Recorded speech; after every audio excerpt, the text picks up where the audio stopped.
Oke, kita lanjut dalam materi settingan yang bisa dilakukan di modul rekrutmen. Yang pertama kita lakukan adalah kita buat yang namanya job position. Jadi langkah awal dalam modul HRMS ini yang bisa kita lakukan adalah membuat job position. Sebelum kita mengisikan nama-nama karyawan yang bisa masuk ke dalam modul HRMS kita harus membuat job position dulu. Job position itu adalah nama posisi dan standarisasi karyawan yang dibutuhkan. Jadi tidak hanya namanya tok ya, tapi ada standarisasi karyawan yang dibutuhkan itu seperti apa. Nah, mari kita sedikit masuk ke dalam narasinya dulu ya. Jadi kalau Anda ingin membuat job position, yang pertama Anda masuk ke dalam modul rekrutmen dulu, terus Anda klik create. Nah, di sini kemudian setelah ini muncul, Anda isikan nama posisi yang ingin Anda isikan. Ini saya contohkan data yang sudah terisi ya. Saya contohkan ini. Nah, kalau mau ngedit, jangan tinggal klik edit aja. Ini saya contohkan yang data yang sudah terisi.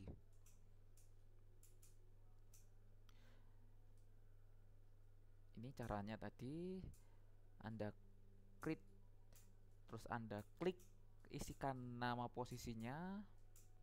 Terus kalau namanya sudah jadi, nah ini kan contoh namanya job position yang sudah jadi namanya tak ya, belum standarisasinya ya. Nah, kalau Anda ingin membuat standarisasinya, Anda klik titik 3 ini, terus Anda klik edit. Setelah itu nanti akan muncul data seperti ini. Lah, data ini yang Anda masukkan. Ini kalau kita lihat di program, kalau data yang sudah terisi jadinya seperti ini. Nah, Anda bisa lihat seperti ini.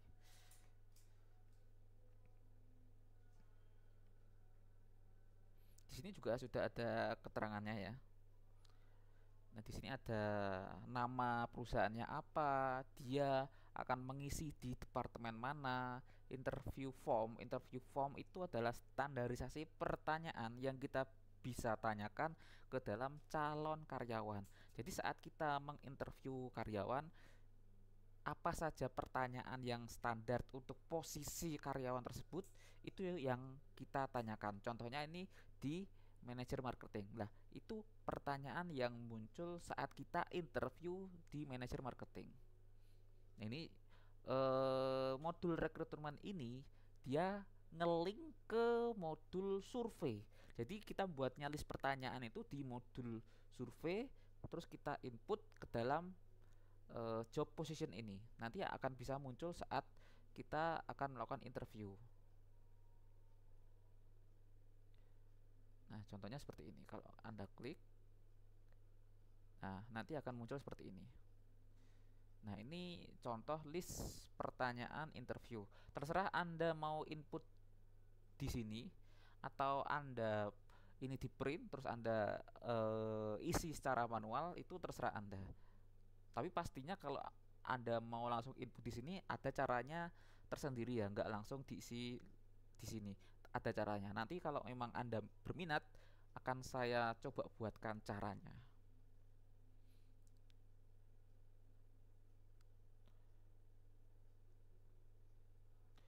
Oke. Nah, ini sudah ada tadi. Nah, kalau misal sudah terisi kayak gini, Anda mau edit, Anda tinggal klik edit aja. Terus tadi interview formnya sudah terjawab. Terus job location, nah jadi dia tuh pergi dia kerjanya itu di kantor mana atau di perusahaan mana. Ini contohnya kan di Murabak Coach. Terus rekrutmen possible itu adalah siapa yang akan menginterview sebagai user. Saya contohkan kalau misal pramuniaga itu biasanya adalah manajer marketing atau SPV marketing atau SPV area atau kepala cabang. Poinnya untuk posisi ini siapa yang akan menginterviewnya. Jadi user yang akan menginterview itu siapa? Itu di bagian recruitment responsibility. Terus expect expected now. Nah, itu adalah di posisi ini Anda mengharapkan ada berapa kandidat yang diajukan. Jadi misal saya lagi butuh 5 kasir. Nah, berarti expected new employee ini Anda isi 5. Jadi ini adalah jumlah yang diharapkan yang bisa terisi dalam rekrutmen. Itu expected new employees. Terus HR responsibility. HR responsibility itu adalah siapa user siapa atau employee siapa. Ini kalau Anda klik nanti akan muncul seperti ini. Jadi di sini user siapa yang ada di bagian HR yang akan melakukan interview atau yang dia bertanggung jawab terkait rekrutmen di posisi ini. Apakah itu manajer HRD, ataukah itu admin HRD, apakah itu leader HRD. Nah, Anda bisa isi sendiri. Kalau di sini saya contohkan manajer HRD. Terus education itu dia minimal harus memiliki pendidikan sampai jenjang mana. Kalau di sini contohnya pendidikan minimal S1 di bagian pemasaran atau yang relevan. Terus pengalamannya. Nah, pengalamannya untuk posisi ini Anda butuh orang yang berpengalaman seperti apa? Saya contohkan di sini pengalaman minimal 5 tahun di bidang pemasaran dengan setidak-tidaknya 2 tahun pengalaman data.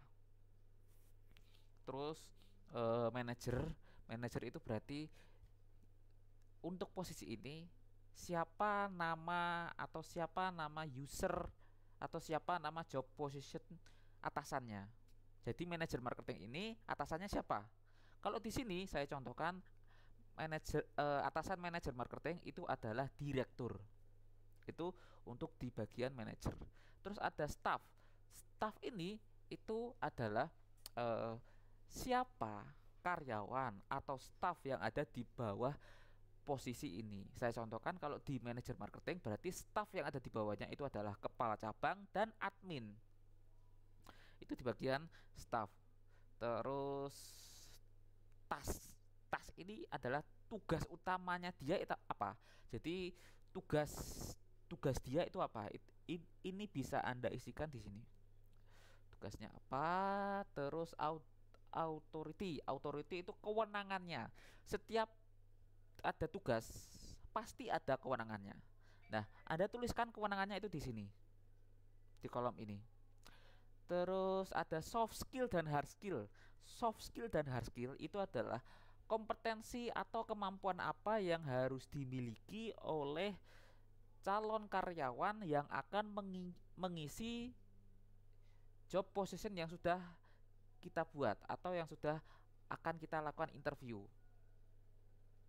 Terus notes itu adalah tambahan yang sekiranya memang di tempat Anda itu ada tambahan tapi belum masuk ke sini, ke kolom ini. Saya contohkan. Di sini adalah untuk posisi ini grade-nya itu di grade apa sampai apa. Kalau di sini manajer marketing berarti grade 5A sampai 5F. Terus laporan yang harus dibuat atau dianalisis itu apa saja? Kalau di sini contohnya ada KPI, laba rugi, neraca, omset, terus efektivitas promo, hasil survei, rincian biaya pemasaran, jumlah member yang aktif, DSI, temuan audit dan sebagainya.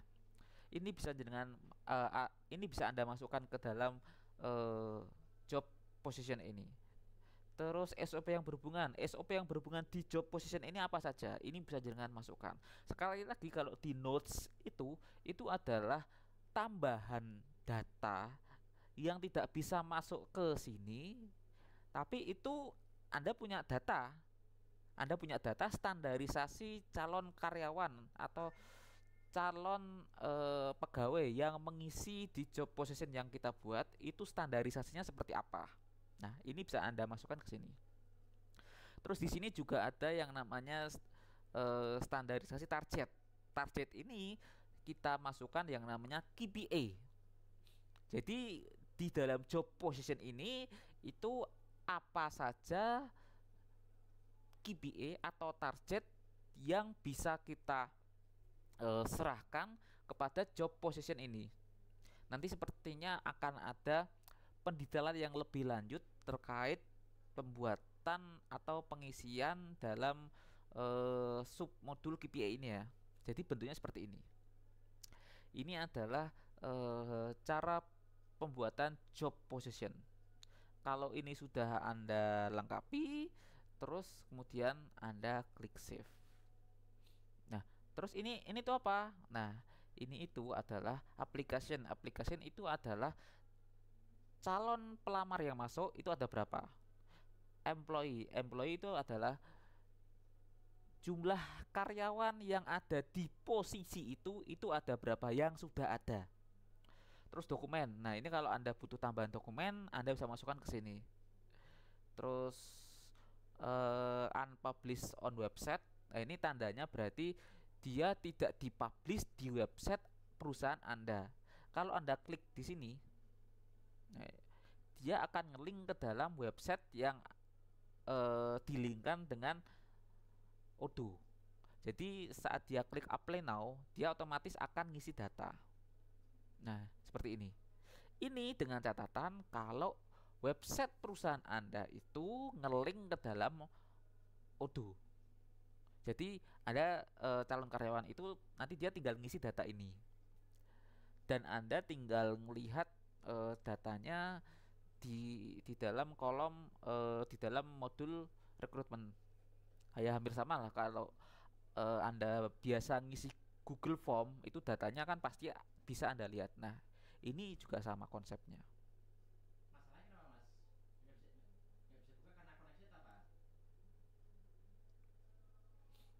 Oke. Kalau datanya sudah lengkap, kemudian Anda nanti bisa klik save. Seperti itu. Kalau stop recruitment ini,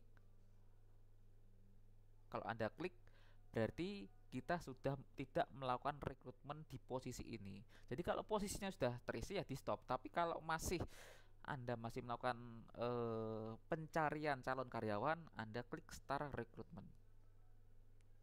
Oke, itu untuk penjelasan terkait pembuatan job position.